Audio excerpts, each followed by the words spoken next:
పిరమిడ్లు అయితే చేసుకుంటూ ఉంటాం కదా. ఇలా ఫ్లవర్ షేప్లో వచ్చినాగా ఒకసారి అయితే ట్రై చేయండి. ఫస్ట్ ఆఫ్ ఆల్ ఒక కప్పుతో అయితే గోధుమ పిండి, హాఫ్ కప్పు బియ్యం పిండి, కొంచెం పసుపు అనేది వేసుకొని అయితే చపాతీ పిండి కంటే కొంచెం గట్టిగా అయితే మిక్స్ చేసేసుకోవాలండి. తర్వాత చపాతీస్లో అయితే మనము ఒకటైతే చపాతీస్లో అయితే మొత్తం పామేసుకోవాలన్నమాట. ఏదైనా ఒక కప్ అనేది తీసుకొని సర్కిల్ షేప్లో అయితే మనం చిన్న చిన్నగా కట్ చేసేసుకోవాలండి. వన్స్ అన్నీ కట్ చేసేసుకున్న తర్వాత ఫస్ట్ అయితే ఒక సర్కిల్ అయితే పెట్టేసుకోవాలన్నమాట. దానిపైన ఇంకోటి పెట్టుకుంటూ అలా మనకి ఎన్ని కావాలి అనుకుంటే అన్ని పెట్టేసుకోండి. లాస్ట్లో చిన్న బాల్ లాగా చేసి పెట్టేసుకొని దీని అంతటిని కూడా మనం ఫోల్డ్ చేసేసుకోవాలన్నమాట. ఇప్పుడు మనకి ఫ్లవర్ షేప్లో అయితే వచ్చేసింది కదా.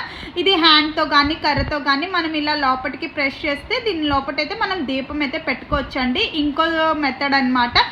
సేమ్ యాస్టీస్గా పెద్ద పెద్ద సర్కిల్లో అయితే కట్ చేసుకొని గ్లాస్లో అయితే ఇలా మనం ఫోల్డ్ చేసుకొని పెట్టేసుకోవాలండి. తర్వాత పైనుంచి అయితే ఒకటి పెట్టుకొని ఇలా మనం టర్న్ చేస్తే ఇది పెద్ద ఫ్లవర్ అయితే వచ్చిందండి. ఇంకొకటి ఈజీ మెథడ్ అనమాట. జస్ట్ నార్మల్గా ఇలా హ్యాండ్స్తో అయితే ప్రెస్ చేసుకుంటూ మనం దీపంలో అయితే రెడీ చేసుకోవచ్చు. ఇలా 3 మెథడ్స్లో మీకు ఏది నచ్చితే అది ట్రై చేయండి. మన నచ్చిన ఐడియా నచ్చితే లైక్ చేసుకోండి. అలానే నా ఛానల్ని అయితే సబ్స్క్రైబ్ చేసుకోండి.